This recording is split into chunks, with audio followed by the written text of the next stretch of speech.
आवाज अचे सही है।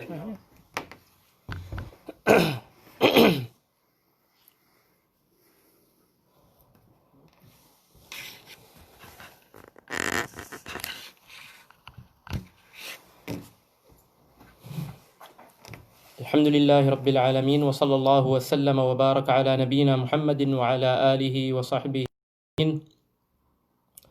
अल्लाहुम्मा अल्लिमना मा यनफअुना वन्फअना बिमा अल्लमतना व ज़िदना इल्मन व अमलन व हुदन व तुक़न व सदादन व रशादन या रब्बल आलमीन आमीन। अम्मा बाद, अॼु मुंहिंजे दर्स जो उन्वान आहे इहफ़ज़िल्लाह यहफ़ज़क। इहफ़ज़िल्लाह यहफ़ज़क। नबी सल्लल्लाहु अलैहि वसल्लम यह नसीहत पंहिंजे प्यारे सहाबी अब्दुल्लाह बिन अब्बास रज़ियल्लाहु अन्हुमा के कई। चुनांचे जामिअ तिरमिज़ी वग़ैरह में अब्दुल्लाह बिन अब्बास रज़ियल्लाहु अन्हु का रिवायत आहे, फरमायूं त कुन्तु ख़ल्फ़ नबी सल्लल्लाहु अलैहि वसल्लम यौमन फ़क़ाल या ग़ुलाम इन्नी उअल्लिमुक कलिमात इहफ़ज़िल्लाह यहफ़ज़क इहफ़ज़िल्लाह तजिदहु तुजाहक वइज़ा इस्तअनत फ़ास्तअन बिल्लाह वइज़ा सअलत फ़स्अलिल्लाह। नबी सल्लल्लाहु अलैहि वसल्लम फरमायो त ए मुंहिंजे पुट, मां तुंहिंखे चंद नसीहतूं थो करणु चाहियां। पहिरीं नसीहत इहा त अल्लाह जे दीन जी हिफ़ाज़त कर, अल्लाह जे हुदूद, अल्लाह जे क़वानीन, अल्लाह जी शरीयत जी हिफ़ाज़त कर, उन्हनि जी पामाली न कर, उन्हनि जो लिहाज़ रख, उन्हनि ते अमल पैरा थी। यहफ़ज़क, अल्लाह तुंहिंजी हिफ़ाज़त कंदो।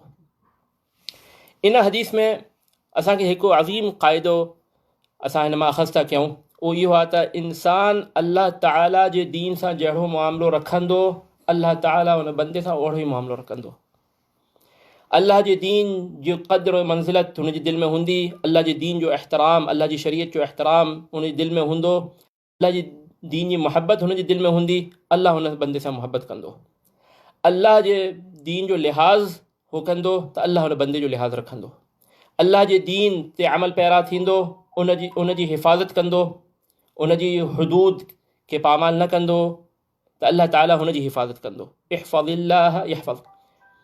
अरबी में मशहूर मिसाल आहे, क़ाइदो आहे बाक़ाइदा, अल जज़ाउ मिन जिन्सिल अमल। अल जज़ाउ मिन जिन्सिल अमल। जहिड़ो इंसान अमल कंदो आहे ओड़ी हुनखे जज़ा मिलंदी आहे। त अल्लाह ताला सां जहिड़ो इंसान जो मामिलो हूंदो, अल्लाह ताला उन सां ओहिड़ो मामिलो रखंदो। इन जे करे बाज़ उलमा जो चवणु आहे त अगरि कोई ॼाणणु चाहे त मुंहिंजी अल्लाह जे नज़दीक छा क़द्र मंज़िलत आहे, अल्लाह जे नज़दीक मुंहिंजी कहिड़ी मंज़िलत आहे, अल्लाह जे नज़दीक मुंहिंजी कहिड़ी क़दर आहे, त उहो इहो ॾिसे त निमाज़ जी उनजे दिलि में केतिरी क़दर आहे। जेतिरी निमाज़ जी क़दर असांजे दिलि में हूंदी, ओतिरी ई असांजी क़दर अल्लाह वटि हूंदी। अगरि असां निमाज़ जी काई क़दर नथा कयूं, निमाज़ जो कोई ख़्यालु नथा रखूं, निमाज़ खे पढ़ण जी, उनखे वक़्त ते अदा करण जी, इत्मिनान सां पढ़ण जी असांखे काई परवाह न आहे, त पोइ असांजी बि अल्लाह जे नज़दीक काई क़द्र मंज़िलत न हूंदी। जेतिरी इंसान निमाज़ जी क़द्र मंज़िलत पंहिंजे दिलि में रखंदो, निमाज़ जी ताज़ीम, निमाज़ सां मुहब्बत, निमाज़ जो ख़्यालु, निमाज़ खे बावक़्त अदा करण जी फ़िक्र हुन वटि हूंदी, उहा एतिरी ई क़द्र मंज़िलत उन बंदे जी अल्लाह जे नज़दीक हूंदी। ऐं इंसान इहो रुगो अल्लाह जी शरीयत, बल्कि इंसान अल्लाह ताला जे बारे में जेको गुमान रखंदो, अल्लाह ताला बंदे सां ओहिड़ो ई पेश ईंदो।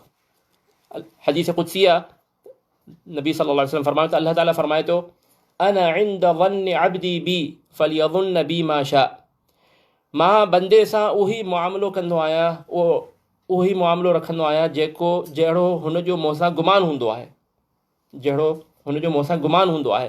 फलियज़ुन्न बी मा शा, पोइ हुनजी मर्ज़ी आहे जेको अल्लाह सां गुमान रखे। अल्लाह सां सुठो गुमान रखंदो त अल्लाह ताला हुन सां सुठो पेश ईंदो। अल्लाह ताला सां मुहब्बत कंदो, अल्लाह ताला हुन सां मुहब्बत कंदो। अल्लाह ताला के रहीम, रहमान ऐं रहीम सम्झंदो, अल्लाह ताला खे रज़ाक़ सम्झंदो त अल्लाह ताला हुनखे रिज़्क़ ॾींदो। अगरि उहो अल्लाह जे बारे में बदगुमानी कंदो त मूंखे रिज़्क़ न मिलंदो, या अल्लाह ताला मां बुखियो मरी वेंदुसि, त पोइ अल्लाह ताला हुन सां ओहिड़ो ई मामिलो रखंदो। अल्लाह जे बारे में सुठो गुमान रखे, अल्लाह सां सुठो पंहिंजो ताल्लुक़ इस्तिवार करे, ताल्लुक़ बणाए, त अल्लाह ताला बि हुन सां पंहिंजी मुहबत जो ताल्लुक़ जोड़ींदो। अल्लाह ताला सां ताल्लुक़ जोड़ींदो जेॾो इंसानु, अल्लाह ताला हुन सां ओॾो ई ताल्लुक़ जोड़ींदो। अल्लाह ताला जी शरीयत जी जहिड़ी हिफ़ाज़त कंदो, अल्लाह ताला हुन जी ओड़ी हिफ़ाज़त कंदो। ऐं अल्लाह जी ख़िलक़त सां जीअं पेश ईंदो, अल्लाह ताला बि हुन सां उहो ई पेश ईंदो। अल ख़ल्क़ु इयालुल्लाह, ही ख़ियाल आहिनि, अल्लाह जा घर वारा आहिनि। इन्हनि सां जीअं पेश ईंदव त अल्लाह ताला सां तव्हां सां बि ओड़ो ई पेश ईंदो। नबी सल्लल्लाहु अलैहि वसल्लम फरमायो, अबू हुरैरा रज़ियल्लाहु अन्हु, सही मुस्लिम में अबू हुरैरा रज़ियल्लाहु अन्हु रिवायत आहे त नबी सल्लल्लाहु अलैहि वसल्लम फरमायो, मन नफ़्फ़स अन मुमिनिन कुर्बतन नफ़्फ़सल्लाहु अन्हु मन नफ़्फ़स अन मुमिनिन कुर्बतन मिन कुरबिद दुनिया नफ़्फ़सल्लाहु अन्हु कुर्बतन मिन कुरबि यौमिल क़ियामह वमन यस्सर अला मुअसिरिन यस्सरल्लाहु अलैहि फिद दुनिया वल आखिरह वमन सतर अला मुस्लिमिन सतरल्लाहु अलैहि फिद दुनिया वल आखिरह वल्लाहु फी औनिल अब्दि मा कानल अब्दु फी औनि अखीह। नबी सल्लल्लाहु अलैहि वसल्लम फरमायो त जेको कंहिं मोमिन जी मुसीबत खे दूर कंदो, उन जी परेशानी खे दूर कंदो, उन जी मदद कंदो, क़यामत जे ॾींहुं अल्लाह ताला हुन जी परेशानियूं दूर कंदो। क़यामत जे ॾींहुं अल्लाह ताला हुन खे परेशान खां महफ़ूज़ रखंदो। जेको कंहिं ते आसानी कंदो, आसानी जो मामिलो कंदो, कंहिं सां आसानी जो मामिलो कंदो, उन ते उन सां नरमी सां पेश ईंदो, अल्लाह ताला हुन ते बि आसानी जो मामिलो कंदो, दुनिया में बि आख़िरत में बि। यानी मिसाल जे तौर ते कंहिं ते कर्ज़ु आहे ऐं इंसानु पंहिंजो कर्ज़ जो मुतालबो करणु वञे थो ऐं हू चए थो मूं वटि न आहे या मां पोइ ॾींदुसि, त हुन सां चए भई हल मां अधु माफ़ु करे छॾियो, या भले थोरी देरि कुझु ॾींहंनि खां पोइ ॾेई छॾिजांइ, या जेतिरो अथई एतिरो ॾेई छॾ, बाक़ी माफ़ु करे छॾियो। त हुन सां ॿियनि सां आसानी वारो मामिलो कंदो, युसर ॿियनि सां ताल्लुक़ में, त हुन सां बि ओड़ो ई मामिलो कंदो। वमन सतर मुस्लिमन सतरल्लाहु अलैहि फिद दुनिया वल आखिरह, ऐं जेको मुसलमान ते पर्दो रखंदो, उन कोई गुनाह कयो आहे, काई ख़ता कई आहे, उनखे उनजो राज़ खे फ़ाश करण जी बजाय या उनजी ग़लती खे अॻिते बयानु करण जी बजाय, हुनखे हुनजी फ़ज़ीहत करण जी बजाय, हुनखे रुसवा करण जी बजाय हुन ते पर्दो रखंदो, सतरल्लाहु अलैहि फिद दुनिया वल आखिरह, अल्लाह ताला हुन ते बि दुनिया ऐं आख़िरत में पर्दो रखंदो। वल्लाहु फी औनिल अब्द औनि अखीह, ऐं अल्लाह ताला इंसान जी तेसिताईं मदद कंदो रहंदो आहे जेसिताईं अल्लाह जो बंदो पंहिंजे भाउरनि जी मदद कंदो आहे। त इंसान अल्लाह सां जहिड़ो पेश ईंदो, अल्लाह हुन सां ओड़ो ई पेश ईंदो, ऐं इंसान अल्लाह जे मख़लूक़, अल्लाह जी ख़िलक़त सां जहिड़ो पेश ईंदो, अल्लाह ताला हुन सां बि ओड़ो ई पेश ईंदो।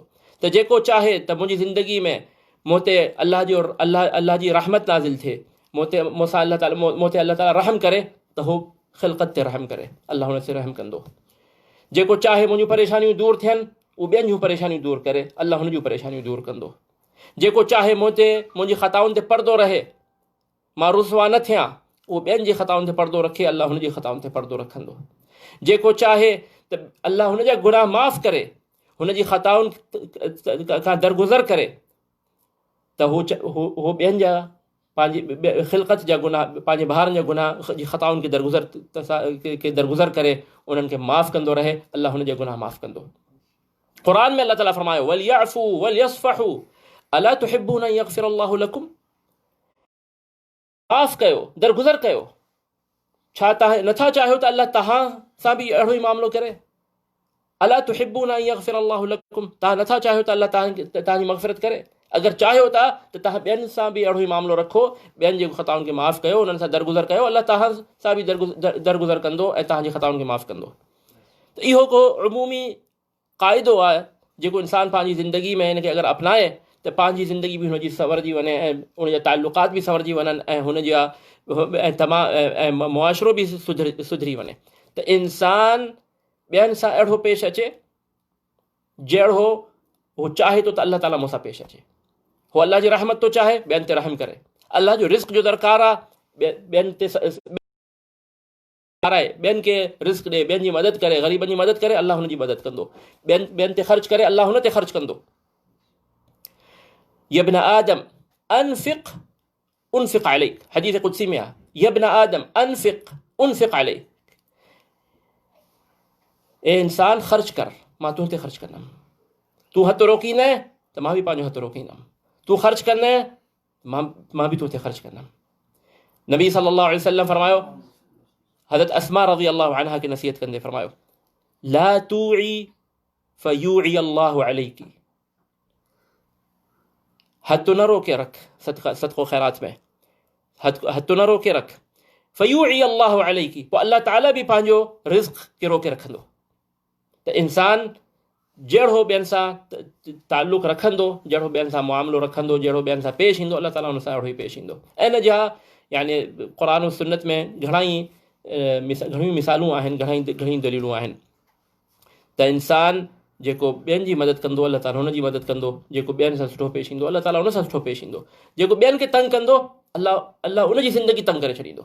नबी सल्लल्लाहु अलैहि वसल्लम फरमायो, अल्लाहुम्मा मन वलिया मिन अम्रि उम्मती शैअन फशक्क अलैहिम फशकुक अलैहि, या अल्लाह जेको मुंहिंजी उम्मत जी काई ज़िम्मेदारी हुनखे मिले, कंहिं इंसान खे, कंहिं उम्मत जी सरबराही या ज़िम्मेदारी हुनजे नसीब में अचे, ऐं पोइ हो उम्मतिन ते, पोइ हो ॿियनि माण्हुनि ते सख़्ती करे, या अल्लाह तूं हुन ते बि सख़्ती कर।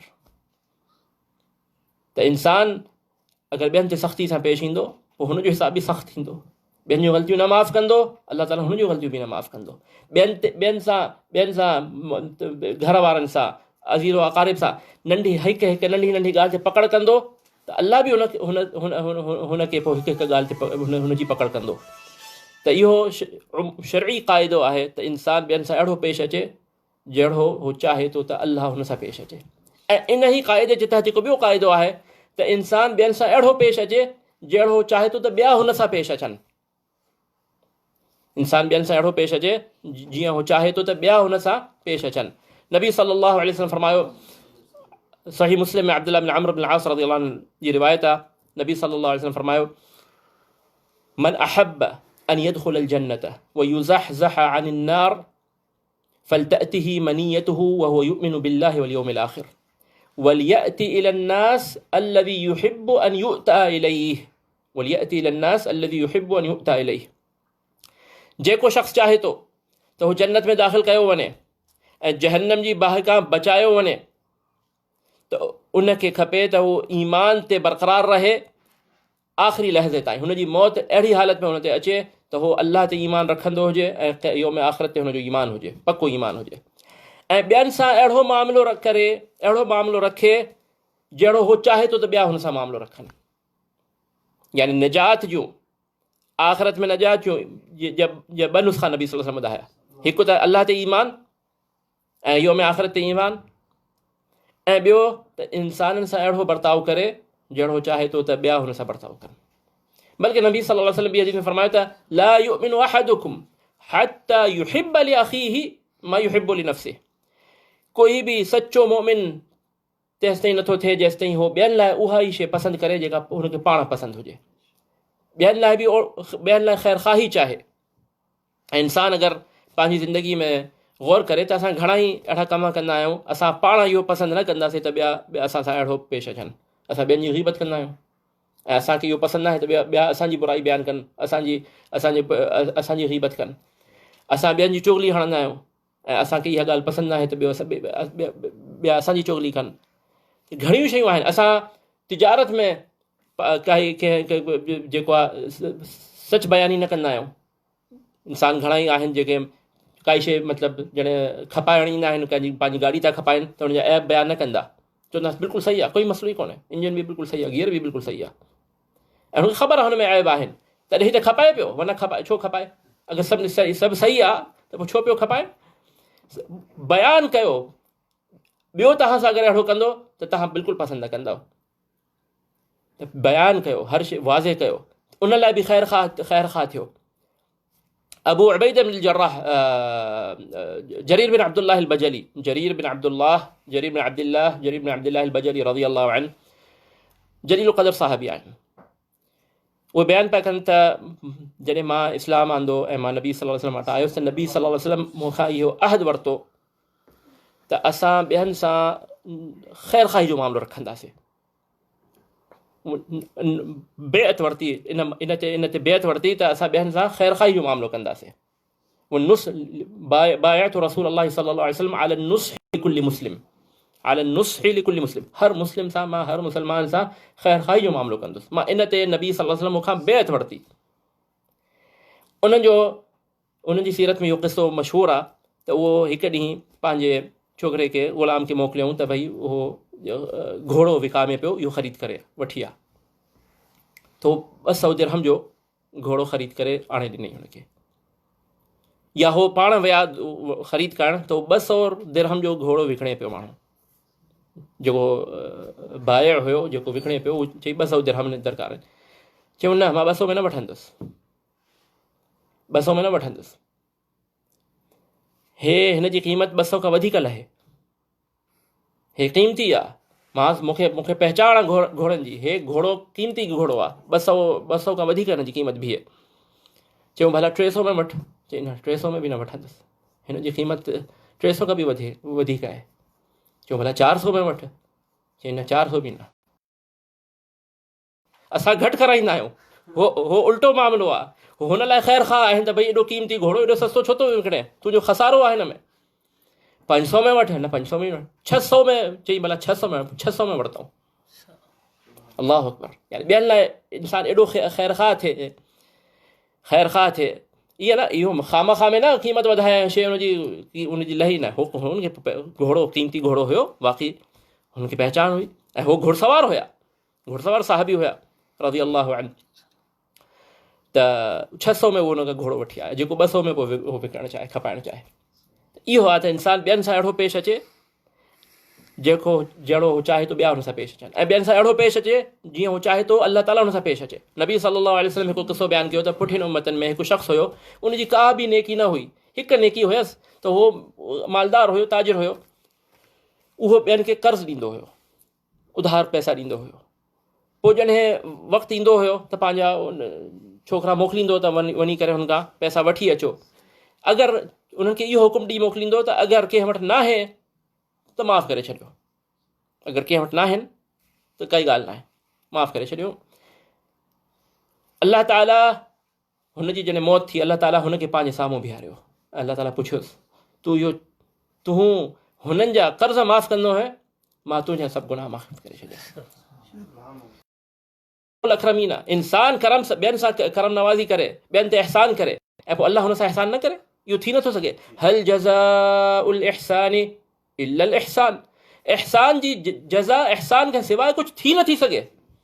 यानी इंसान एहसान कंदो, हल जज़ाउल इहसानी इल्लल इहसान, पहिरियों एहसान इंसान जो एहसान आहे, पहिरियों एहसान, हिन आयत में 2 एहसान जो ज़िक्र आहे। हल जज़ाउल, एहसान जी जज़ा एहसान खां सवाइ कुझु थी नथी सघे।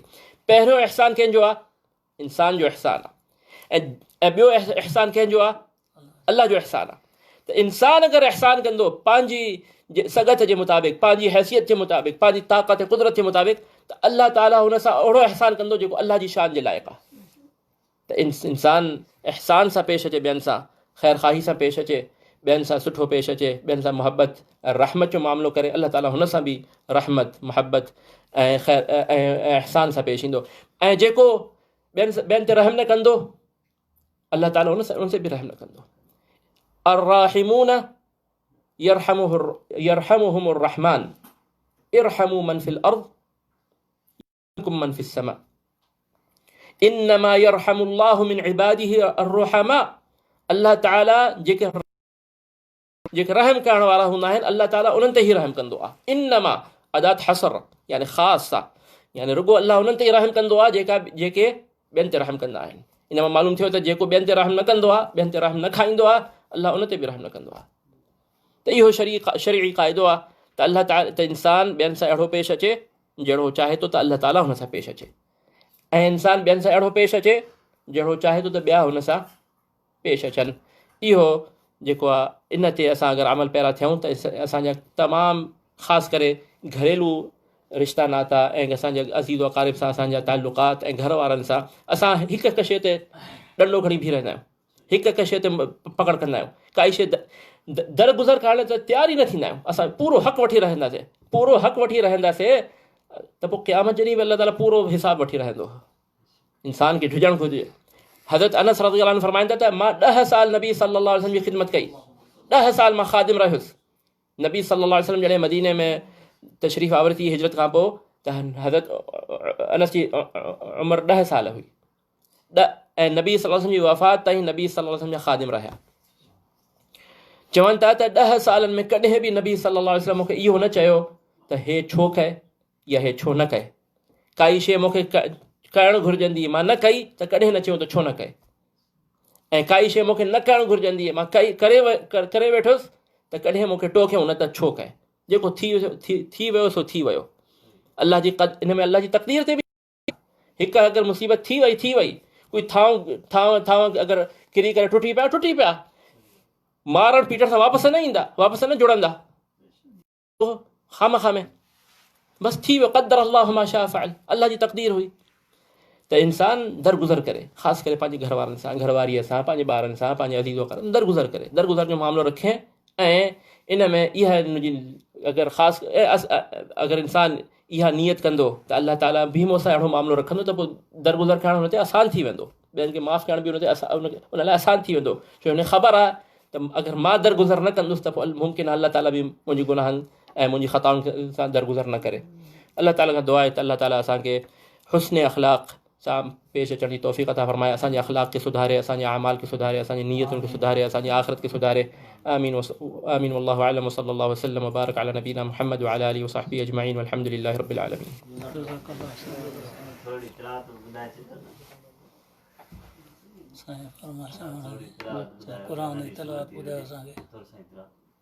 तिलावत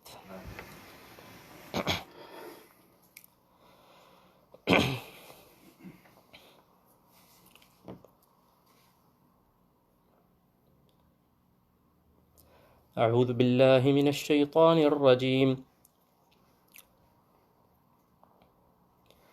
ألم تر أن الله يولج الليل في النهار ويولج النهار في الليل وسخر الشمس والقمر كل يجري إلى أجل مسمى وأن الله بما تعملون خبير ذلك بأن الله هو الحق وأن ما يدعون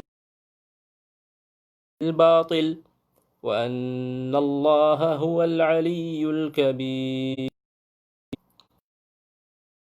إن الفلك تجري في البحر بنعمة الله ليريكم من آياته إن في ذلك لآيات لكل صبار شكور وإذا غشيهم موج كالظلل دعوا الله مخلصين له الدين فلما نجاهم إلى البر فمنهم مقتصد وما يجحد بآياتنا إلا كل ختار كفور يا أيها الناس اتقوا ربكم واخشوا يوما لا يجزي والد عن ولده ولا مولود هو جاز عن والده شيئا إن وعد الله حق فلا تغرنكم الحياة الدنيا ولا يغرنكم بالله الغرور إن الله عنده علم الساعة وينزل الغيث ويعلم ما في الأرحام وما تدري نفس ماذا تكسب غدا وما تدري نفس بأي أرض تموت إن الله عليم خبير.